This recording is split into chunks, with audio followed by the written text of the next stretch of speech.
Hello everyone, welcome to my channel.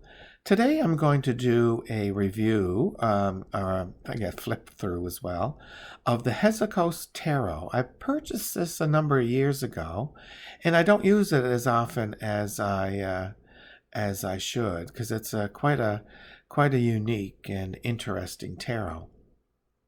It was designed and drawn by Mary Griffin from the UK.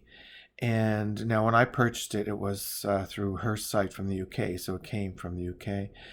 But the box itself is really nice. It's very sturdy box, and the way that it is drawn, attention to detail. She drew all of this, is quite remarkable, from the postage stamp to this little fay-like creature and a tag as if it's a parcel, and the motif is carried around on the box.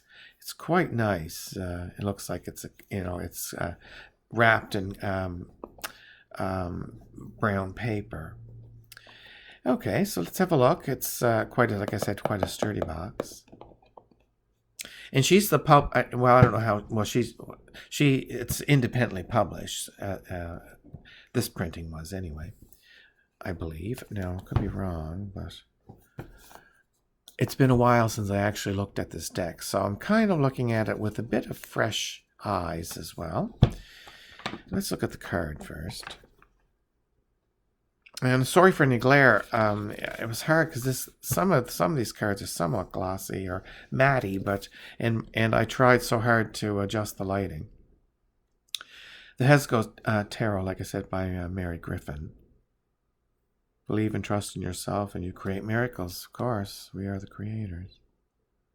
Even the back is interesting. The card is brown, and with that motif. Now, it is, as far as I can see, the backs are totally reversible for those that read reversals. And it's a thicker cardstock, and the finish is sort of a matte, more matte than gloss, but it's a little bit of a gloss to it, but not too much. Maybe I shouldn't be basing it on the spacer card, but it comes with a booklet, and says it's like a student's. When I was going to school way back when, we called them scribblers, but little notebooks. They weren't as little as this though, but it has a place for your name, a class, and the year. And the class is Hezicos Tarot, and it's a beautiful little booklet. And I normally don't read very many of these, but I'm sure I have a feeling I did go through this one.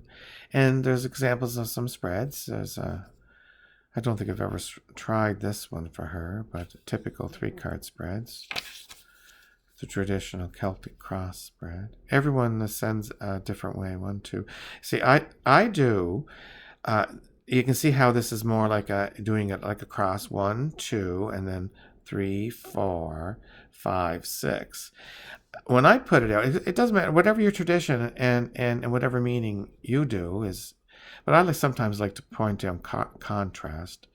I do the 1, 2, but then I do like a circle. 1, 2, and then I do 3 here. So 3, 4, 5, 6, and then 7, 8, 9, 10. So there's this continuity of energy going that way. And the key card would be this card. If you didn't want any of this to happen, don't let this happen. So anyway, so look, the book is quite nice, and has little inserts of the cards, and so you don't really have to have the deck in front of you. You can look at the booklet itself. Oh yeah, it's something, because I said it's been a while since I looked at this deck. So I see one thing that it's okay, I guess, for those of you that can read intuitively and read facial expressions in people. I have a little bit of that ability, but sometimes I like to just go by context of where the court card is situated itself in, what the scenery is, I guess. So we'll look at the cards. So we have here, of course, the Fool, and all the cards are numbered and an English title on top of the card. The cards are borderless, as you can see, and the coloring is very soft. It's very nice, and I found that this deck had a similar, well, the artwork's completely different, but it brings you into a magical world, like if you like that thing, that stuff, like the Victorian fairy tarot, for example, comes to mind, where it's a whole world onto itself, whether it's not just in our world. And so to me, this has this flavor to it, where it brings you into a world. Another world that's very close to our world, but not our world. The symbolism, here we have two animals here, symbolism is a little different. Normally, this card has a meaning of not knowing what where you're about to step, but the person is looking and looking down, but about to take that next step, and the animal, well, it depends on what you think that they are. To me, I've always thought, well, just the one animal, and it's not so much a protector animal, but this is us. This is the animal that we will reside. So this, to me, this represents our physical body. This is our loyal body that our inner self will occupy. That's my opinion, anyway. So there's the Fool. That's a nice card. And the next one is, of course, card number 1, the Magician. A little bit different in drawing of it. You have all this some of the symbology of the elements. Water. You have a cup here. You have fire. There's probably a knife or something. I don't know if that's a gun. Probably not. But you have here symbols of birds or symbols of air. So. And cats can be symbols of fire in my regard, because I associate cats with not so much Leo, you'd think there would be, but to me, I associate cats with Aries, because for a number of reasons. But so this is the Magician, and it's quite nice, traditional.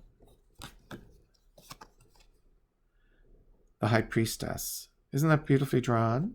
You have the two pillars, and the coloring is beautiful, and it's not showing up that well on this cam, but this is a nice muted purpley pinky color in the background. It's quite nice, and the figure is drawn so nicely. And let's have a look. Now, in this one, every time I made kind of this comment on another deck flip through, and it's when you see something, you can't unsee it. And every time I pick this up, this looks like huge ears on this poor woman, like Mickey Mouse ears.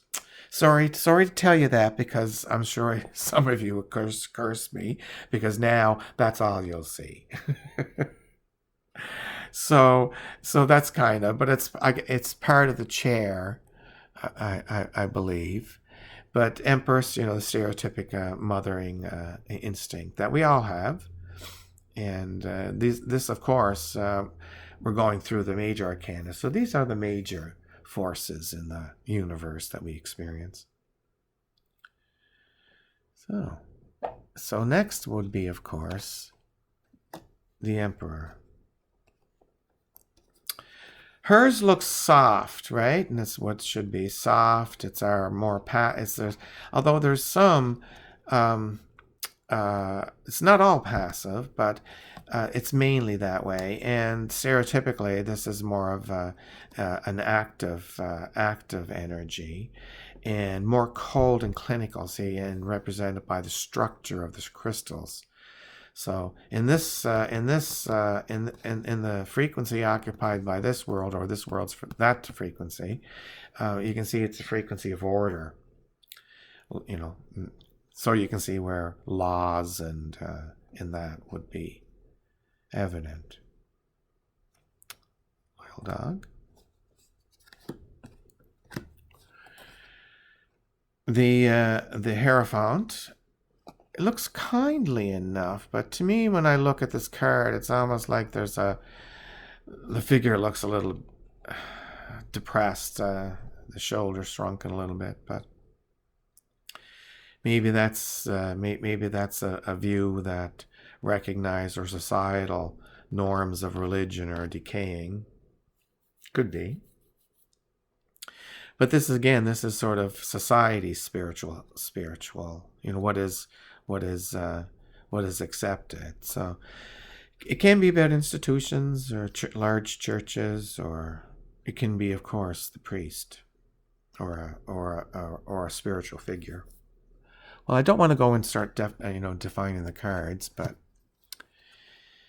the Lovers card, that's nice. It's very romantic looking. Looks like a lover's knot. Very nice. The Chariot, you don't see the Charioteer, you see what the Charioteer is charioteering, which is the two usually sometimes two opposing forces, but it's using our ego. You know, this is an ego card to me. Using our ego out in the world, putting ourselves out there. It's very nice. I like her drawing, Mary's style.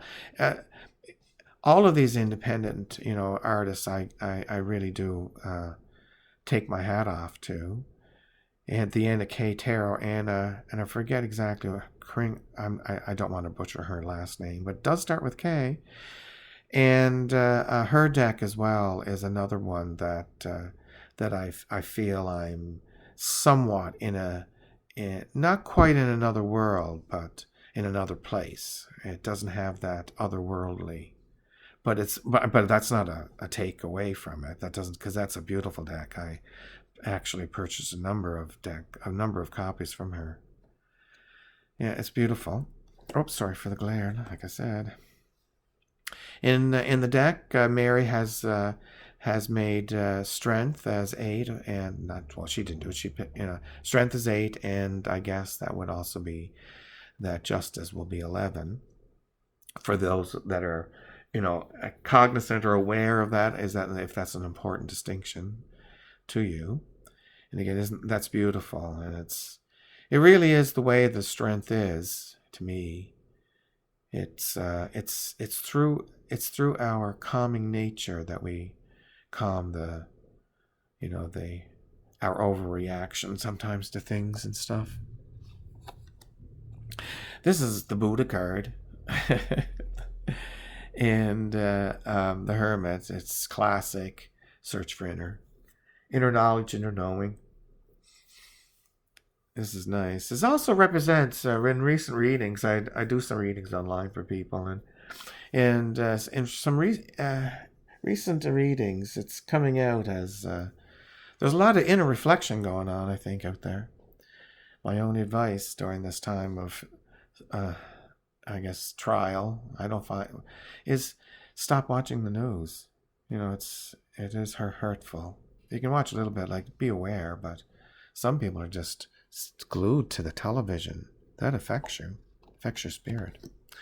But that's just me. The Wheel of Fortune, 10. That's nice. It shows this structures. You can see some crumbling and some about to be. And it looks like just waves underneath, stylized waves. This to me, there's a randomness to the Wheel of Fortune, because the Wheel of Fortune and the next card, Justice, have similar, to me, have similar vibratory relations. Maybe that's why they're next to one another.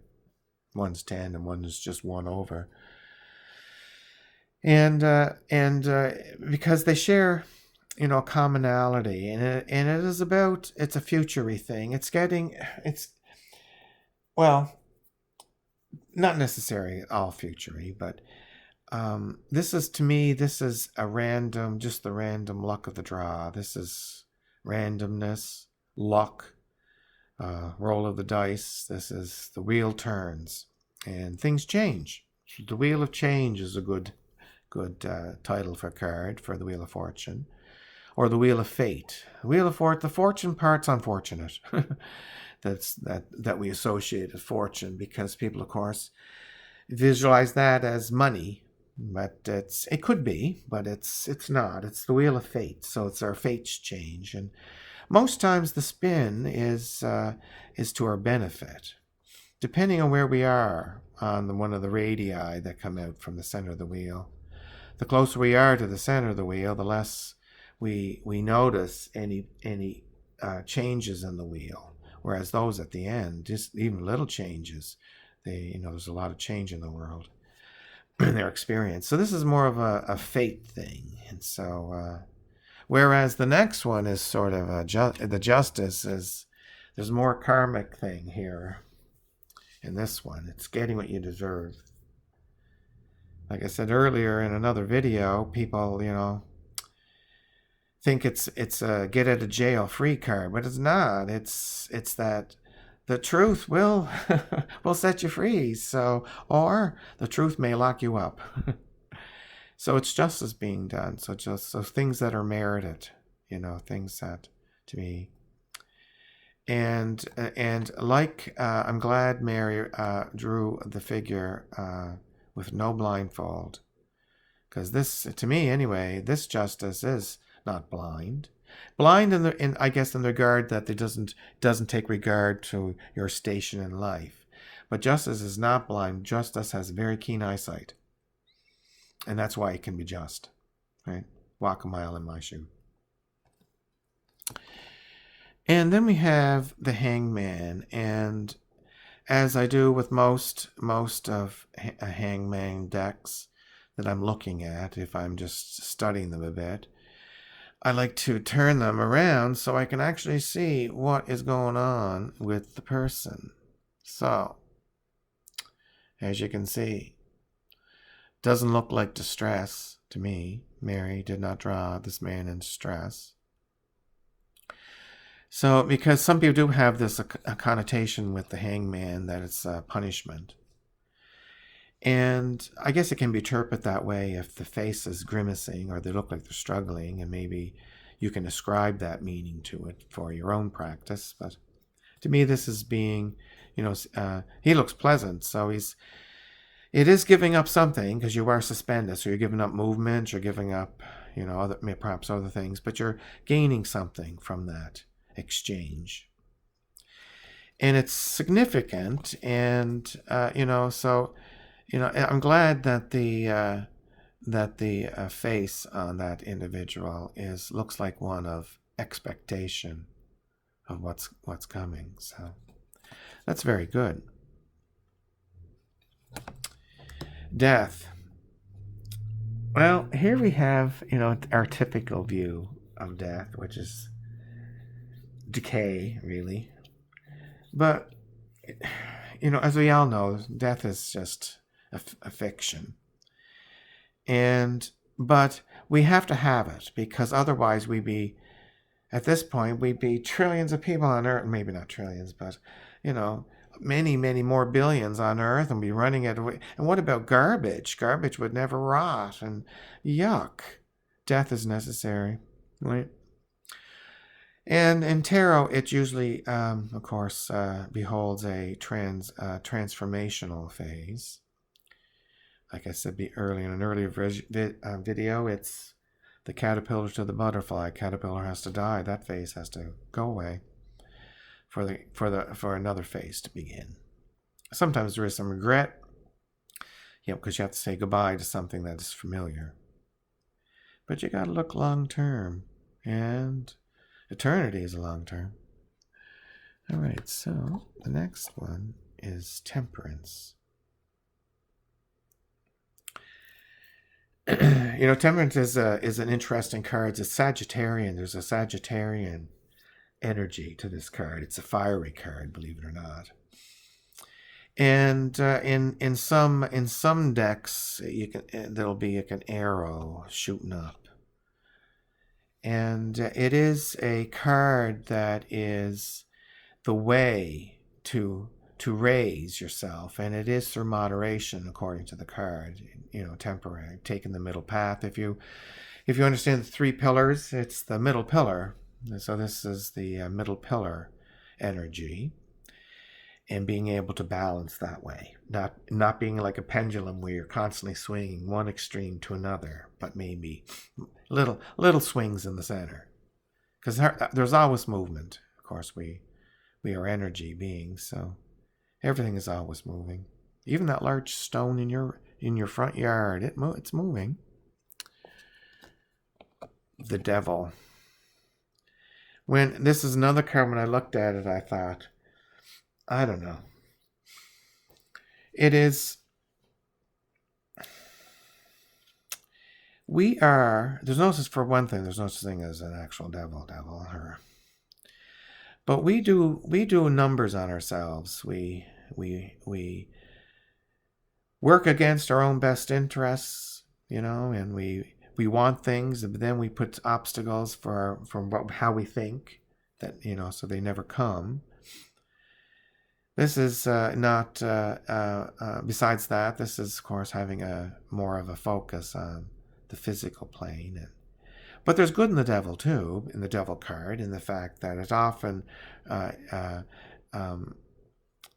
denotes very good, passionate, earthy relationships. And, you want a little bit of this card in a marriage, or in a relationship, when it's talking about the physical relationship, as long as it's not ill-dignified and it quickly gets into the bullying and lying stuff, which is often if this comes out for your boss, he usually tells me, watch this guy, he'll sell you down the river. Yeah, so he'll do something wrong, he'll blame it on you, and you'll lose your job because he's the boss, but he's also has a boss. But they usually are bullies too, so watch out. But there's some good. I think I said before that I had a reading once of someone about to go on a honeymoon, just getting married, and what the honeymoon would be like. And she got that. So, and as far as I know, what I told her was a foreshadowing of what she experienced, which was, I guess, room service most of the time they were away. So, and the next is the Tower. And this is a very traditional, with the Tower being exploded. Your notions and what false structures that you have built are being cleared away. So it's like a big vacuum cleaner. Sucks all the stuff that's fake, false structure. The Star 17, again, this is an Aquarian card, card of blessing and hope, and it also has a little bit of the same flavor to me as the Four of Swords, which is like a rejuvenation type of meaning. I'll speed it up. This is the Moon. Not much to say about the Moon from this card. I think it's nice the way it's drawn, because I like to read from my thoughts, so I don't study an image, although there are key elements within a certain type of deck that will trigger something within me, but but it's very cleverly drawn. And I'm trying to think what that is. I gotta have my glasses on looking at it. Oh yes, it's a crescent moon. So there must be another. Oh, I won't. And the Sun, an analogous card, the giver of life. If it wasn't for this body, we wouldn't be here. But here it is. Next time someone asks you how old you are, just say, I'm as old as you are. I'm as old as the atoms in my body, and I think it's probably around 7 or 8 billion years old. So you're 7 or 8 billion years old. Every atom, this is true. Every atom in your body hasn't been created when you were born. It was already pre-existing in the universe, and they're old. So we're built of old parts. Isn't that a delightful thing? So we are all, look, I'm touching something that's billions of years old. It is physically, not just, philosophically. It is. It's truthful. Now the structures, it was made into are relatively new. You could build a house out of 200-year-old wood, and you can build it next week. How old is the house? Right? Is the house a week old, or is it 200 years old? Anyway. Judgment. This is very interesting. Instead of coming out of a grave, so to speak, it is sort of leaping from one medium to another, as we have fish people, mermen, mermaids, I guess, and fish coming out of the water, responding obviously to this individual. Looks like you're blowing a musical instrument that's made of shells. So, judgment, and then the world. And there's a picture of the world. Well, I don't know if it's all the world, but I think so. It looks like more just North America to me, but anyway. And then we have the four indications. They usually stand for. The angel is an Aquarius. These are the I won't get into astrology, but. Then we have a Scorpio, Leo, and Taurus. And then let's have a look quickly at these. This is I find the more fun part of her deck are the pip cards, because they're cute. Look at this, Ace of Rods. Look at the face. Most of the rods have little people's faces at the end. No arms, no legs, they're just little heads. So, and the associations are traditional, if I can say that. Where, well, the wands are rods. I think that's the only change. You may have coins instead of pentacles, but the associations are the same, and the elemental associations are also traditional, where rods or wands are associated with fire. Well, I just said off a hat. I'm assuming so. If I find it's not, I'm sure I'll let you know. If not, you let me know. So, Ace of Rods, the two. See how cute it sort of gets into a very interesting world of these individuals. So there's 2 of rods, so 2 wands.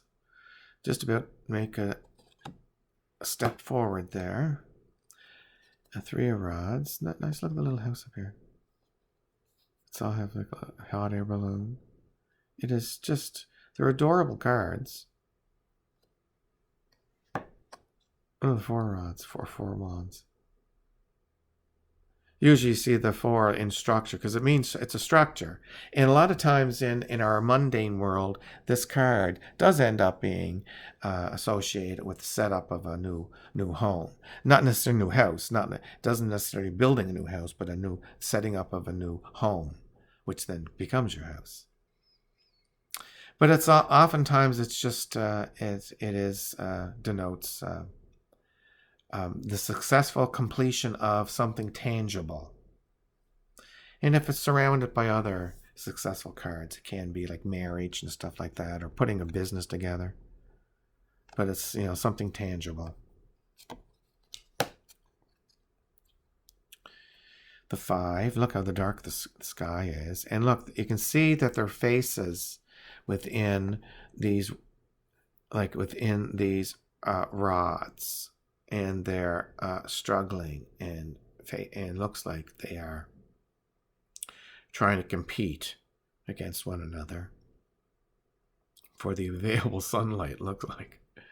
But yeah, so the rods. So, you can see where you can easily trigger meaning within yourself when you read cards for others or yourself. Again, typical for a Six of Rods.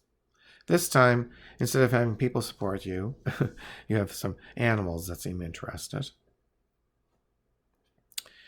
The horse looks like a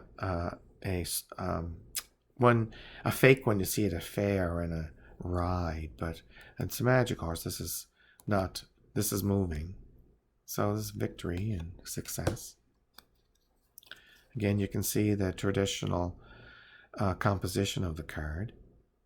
But isn't that lovely how I really like the really funny looking faces on some of these. So depending on a reading, because I remember reading with this, well, it's been a while, but when I have read it after first getting it, that it was very easy to ascribe the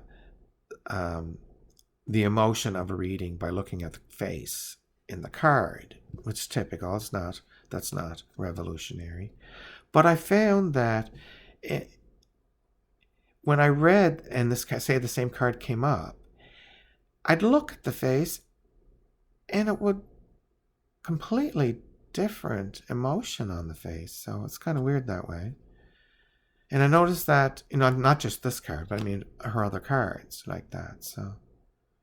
So they're easy for us to project, I guess our inner self, our knowing self, knowing the situation, projecting it so that we then perceive through our own eyes and through our, the physical senses of what the meanings are.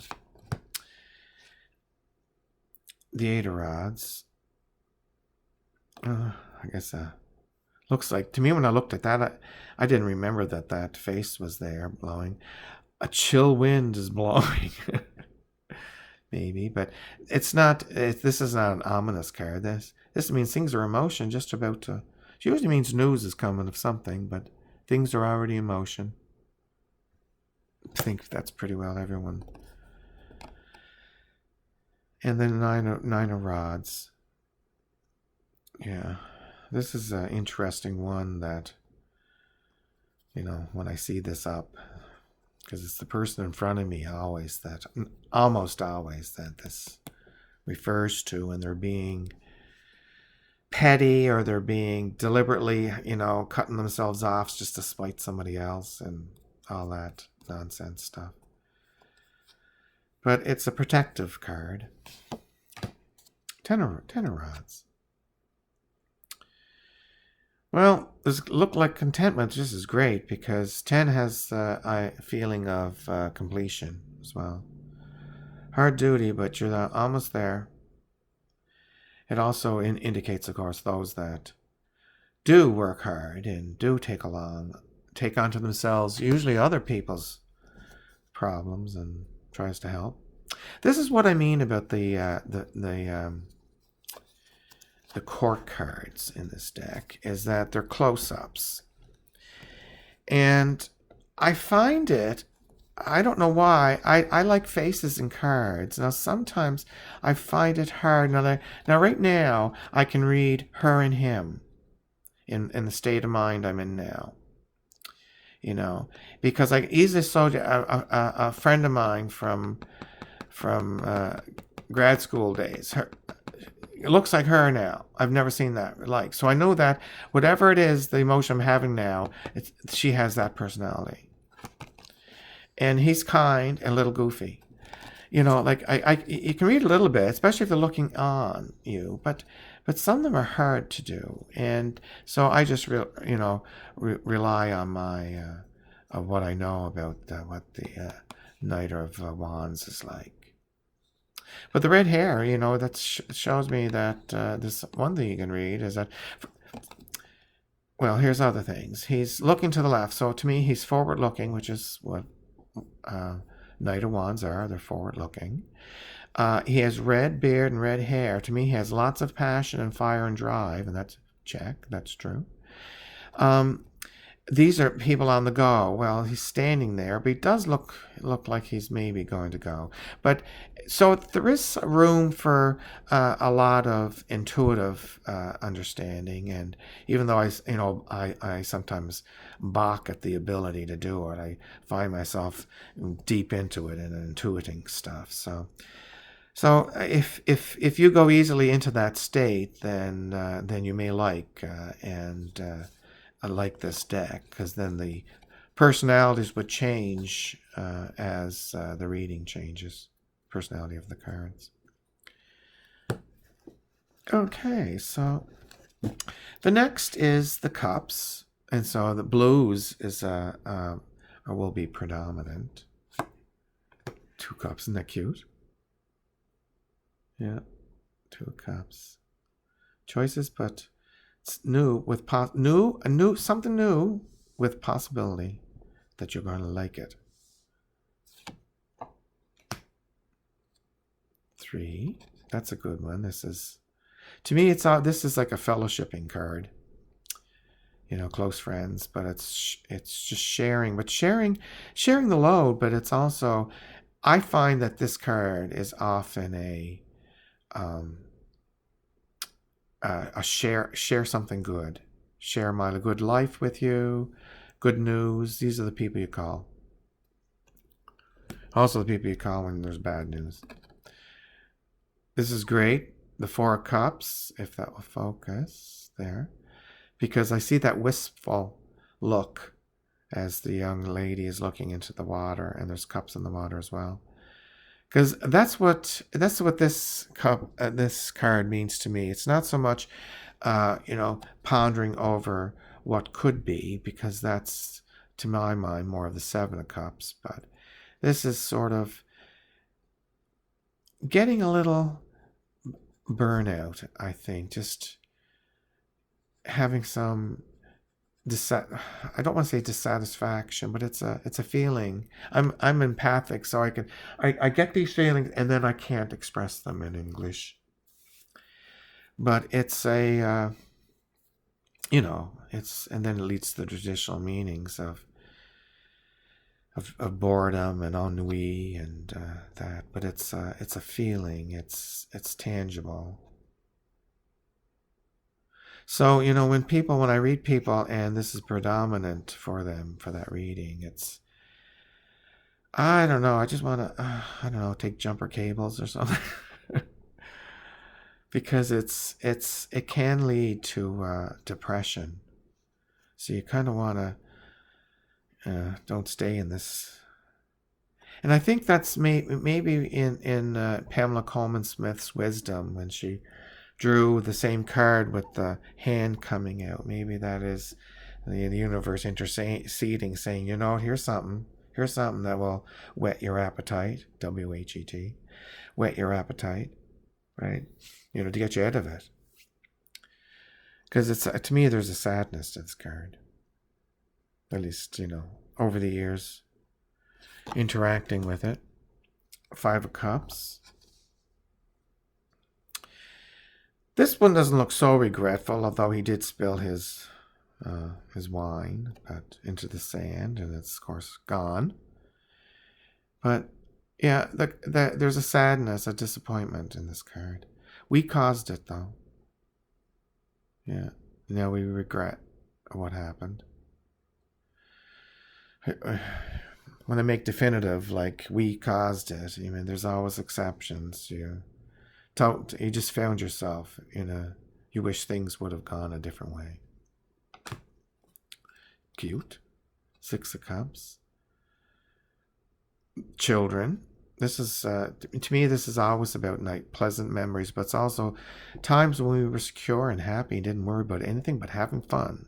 And if we did that nowadays, our lives would be so much better if we just worked on being happy, being selfish, being happy.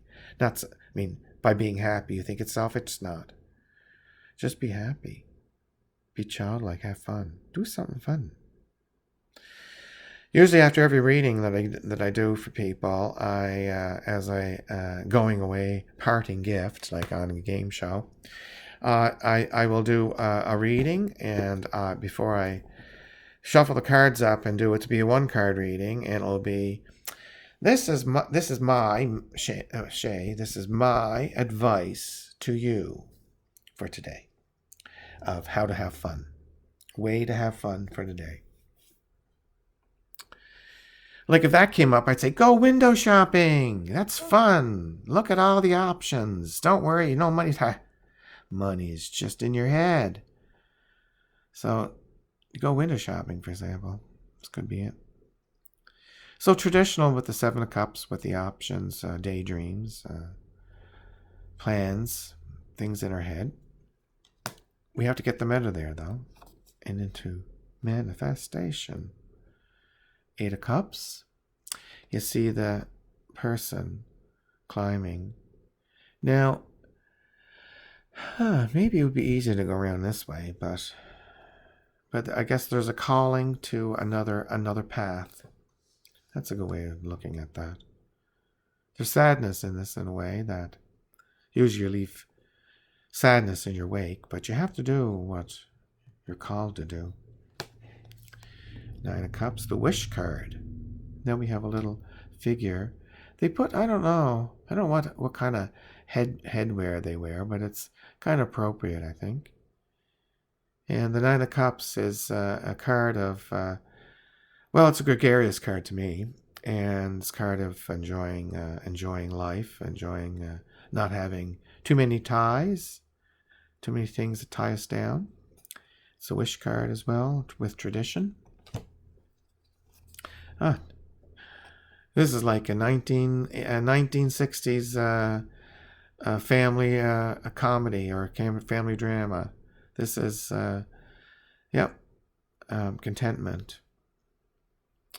And the cups, of course, is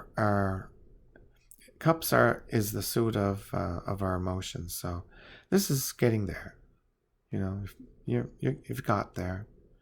At least in that aspect of your life, that it's talking about for the 10, but it's 10s are completion, 9s are completion too. 10, 10 in a way is a beginning too, but I find that the 11 is more of a beginning than 10. And again, I'll show en masse the courts. So we have the Page, Knight, Queen, and King, and this is the cup people, the pretty people. And you see the king and the queen, by and large, I believe now. I may be contradicted in a few minutes, but I believe that both of the king and queen face forward, and depending on I think that the page this way and the knight this way, and if it is that way, then I think I've never noticed that quite that way. It could add to another one of triggerings, the trigger meaning within you, because left to me is always, when it's not indicated any other method, left to me is forward thinking, and knights are forward thinking.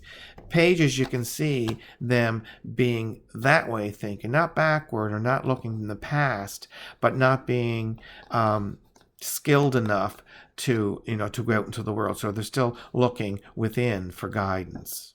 That's how I would interpret that. So, okay, so get rid of those. Get rid of them. I don't mean that in that regard.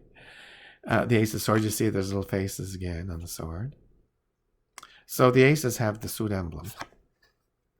Two of Swords. Yeah.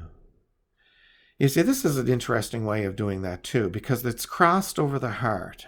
Because the 2 is, to me, is the battle between the head and the heart.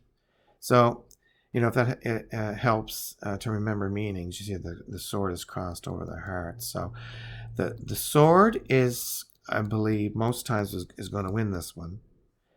And you see there's that barrier across, preventing you from feeling your heart. But it is your heart that you should go with. You should always go with what makes you feel happy, not what is logical. But what makes you truly happy, not just what you think makes it easier for somebody else. typical imagery with it's quite dark with the Three of Swords with the heart being pierced. Swords are thoughts, so these are usually words or things like that. Here's that regenerative card, like I said earlier about some regeneration. I find that with the Star card, I find that this is often that denotes that for people. It also, although I've had in some I forget whose book it was, say that, or maybe it was even online, someone made a comment that stuck with me, and it was that it could denote surgery, going under the knife. See, it's literal, under the sword. And but it has on two occasions, but it's been many readings I've done, but where that was, it meant that. But most of the other times it means that people are becoming mentally exhausted and you need to structure your mind. You need to put more structure because it feels like everything's chaotic. You hear, maybe you even say it. I do. I have to go and think about it. We're really putting structure to our thoughts. So that's what this card is, and it's mental. It's recuperative in the fact that it's battery charging, and so that's cool.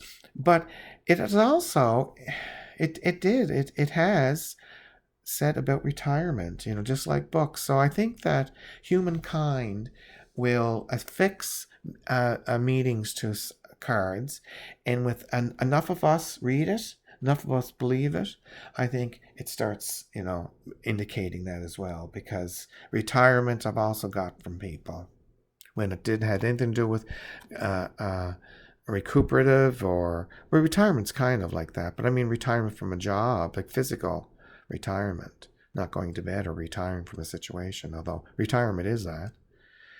Because it's coming up for someone who was very, very happy and very, beautiful job and retired, and this was just blatant retirement. Five of Swords. Yeah, these are difficult situations, aren't they? Yeah, because you got ego involved and people that need to always be right and hurt you no matter what. Maybe you're that type. Six of Swords, there's no wrong type. There's just types. Six of Swords, and again we see traditional imagery where we have somebody being taken away from very choppy water to a more clear. And maybe this must be at night or in the evening because the sun's up high. So isn't it red sky at night, sailor's delight? Red sky in the morning, sailors take warning.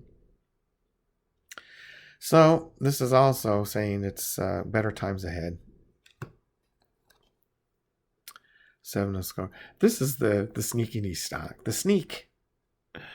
Yeah, these are the people that think they sneak in. A lot of them think they're fooling you and they don't realize how obvious. But it's usually not. So we just usually let it go because it's on little things. You see them sneak a chip or sneak a candy or just little things, but they do it sneakily. So it's it's part of our nature. To of course, this comes up as the cheating card. People that are stepping out and such, and it does, it can, but it's deeper than that. It just means people who aren't sharing with you what they're thinking, what their plans are, what their action plans are.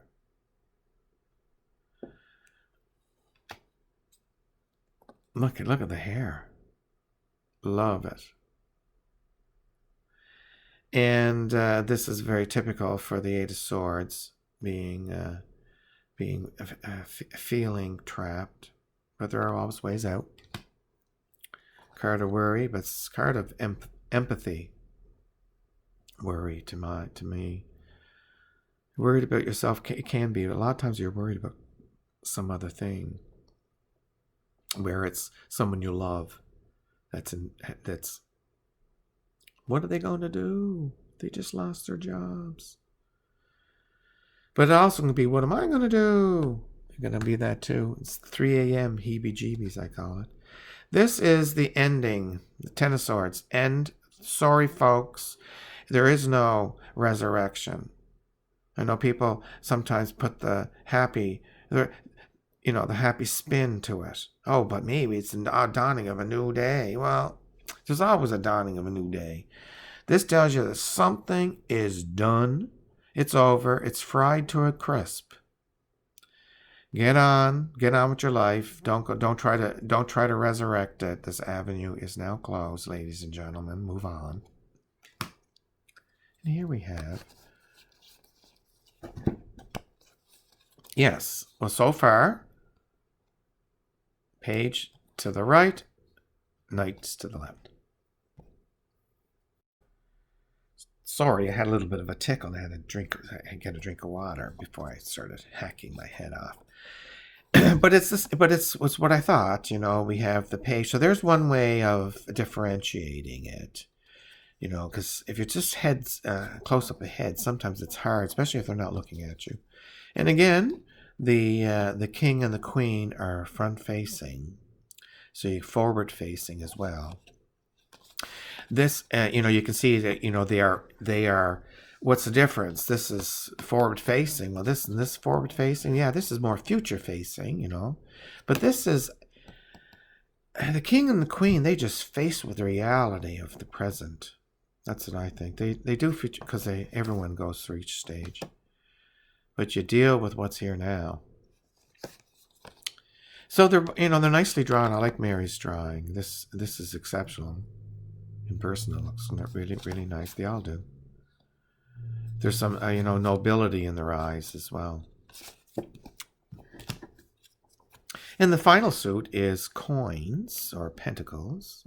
So again, she followed tradition because a lot of time the drawer would put their name in the. If you look at any of the Ace of Pentacles, you'll see it. And some other coins, some other cards. In the Marseille deck, there's a tradition like that. I think it's the same card, but anyway, the Ace, the Two of Coins,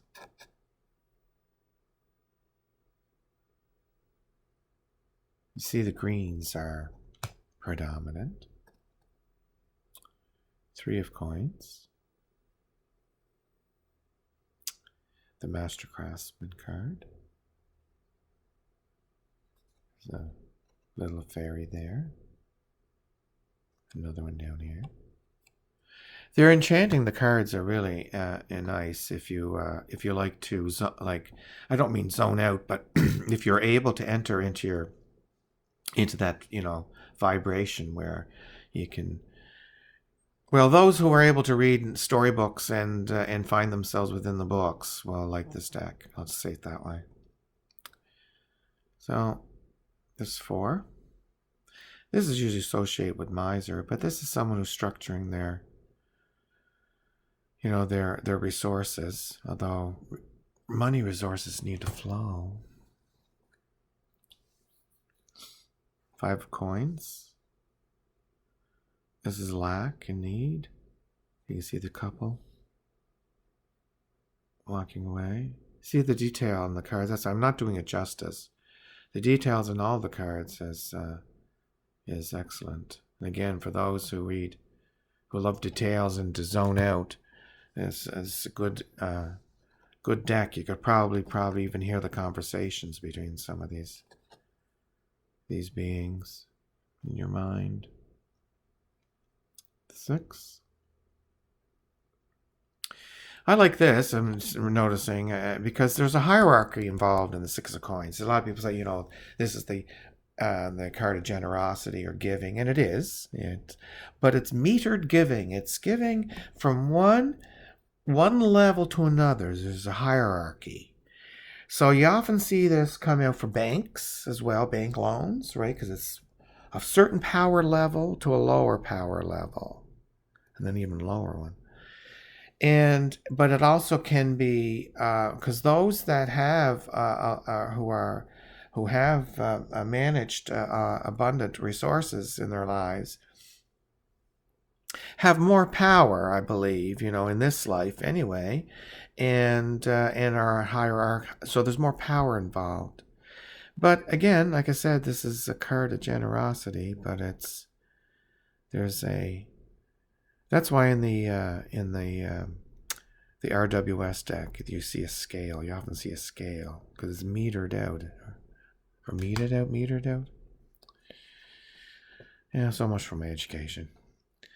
The Seven of Coins is this is great card. I don't know if that's broccoli. If it is broccoli, yum yum.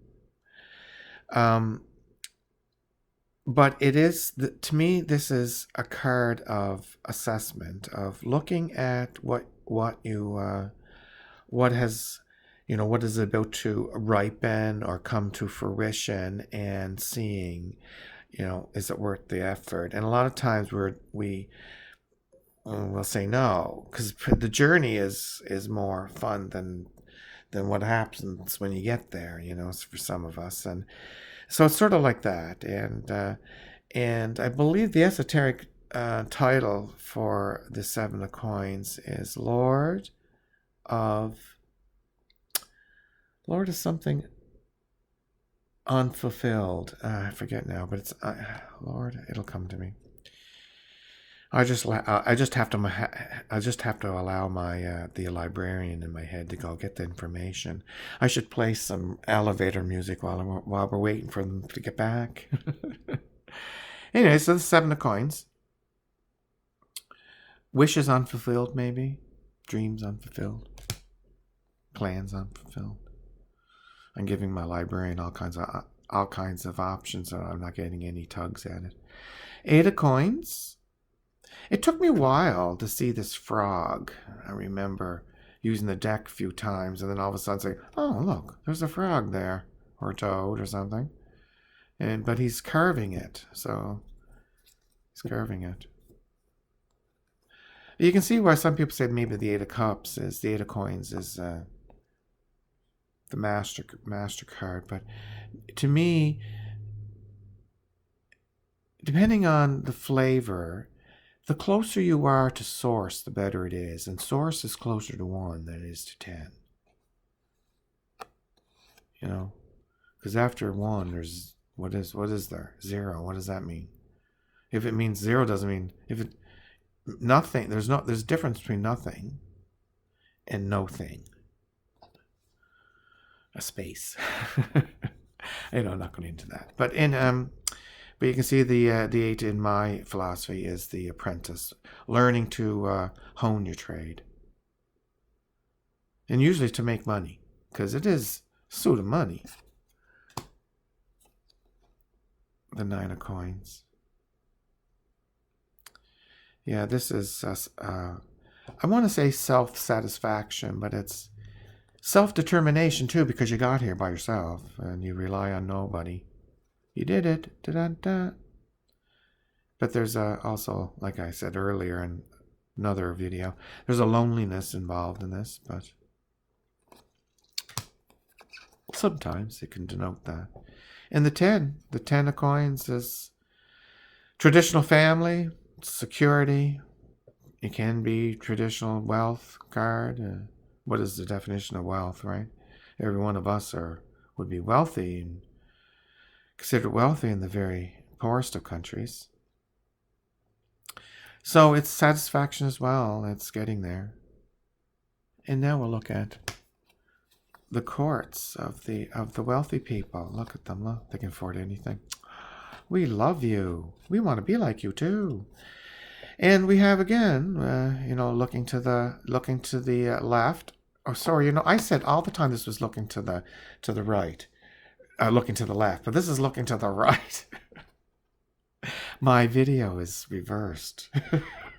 So here that's why I'm surprised I made it this long without, I don't know, going one way and trying to get the card by going over here. So yes, right this is right. So, and I'm looking at, I can see, yes, I'm pointing out, that's future. Left is past. So I'd like to correct that. I'd like to amend that, Your Honor. My testimony, thank you. So again, we have the king and queen face forward, and the knight being futuristic, looking right, and the page looking left, looking not so much past, but looking I could think for guidance from experience from the past, which parents usually give that experience. Maybe it's like that.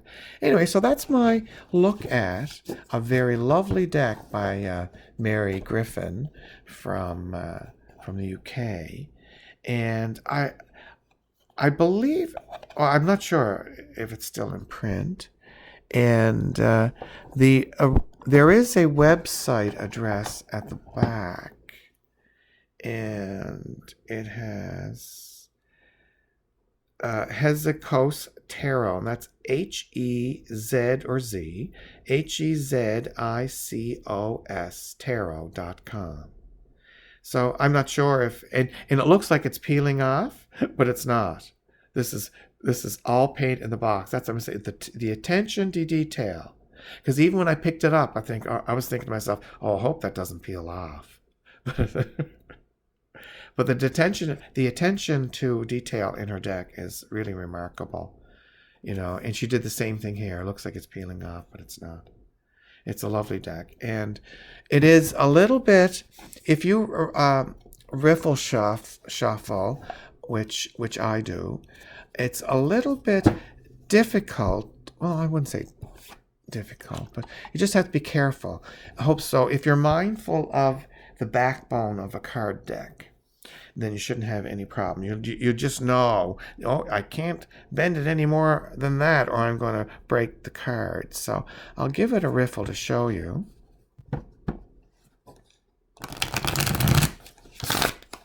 You see that it riffles, so you can feel it. So anytime I've used this deck, I've always riffled it. So, I mean, I haven't used it tons of times, but let's have a look at, how about if I do a quick reading? I'll do a 3-card reading to show you how it reads. And I'll do it for, let's see now. I'll do it for a friend of mine named, it doesn't matter, named Mark.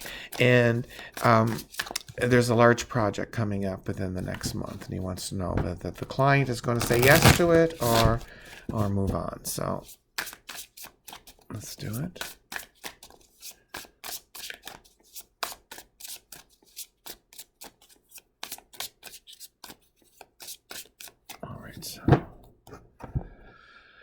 And I will cut the cards and put 3 out. So make sure there's not too much glare. I'm going to pick them up anyway. So these are the 3 cards. Oh, wow. Look at that. So I think that very much, I think that he's going to hear all right, and it's not going to be good. He has suspicions about there's something going on, and so he'll be happy to see that's there.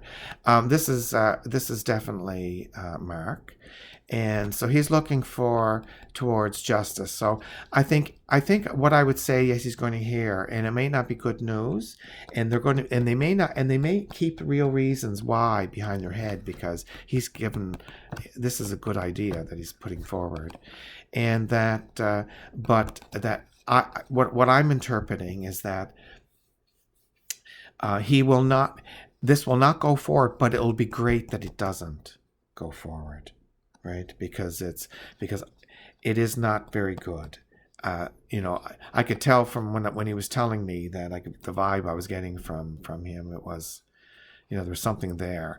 And so in other words, what happens is justified. So even if to his point of view, it's a negative answer, he's going to turn his back on it anyway. It's going to be because it was right thing. So it's going to be better for Mark that he didn't get it. In other words, it's going to be a right situation. That's how I interpret that. You know,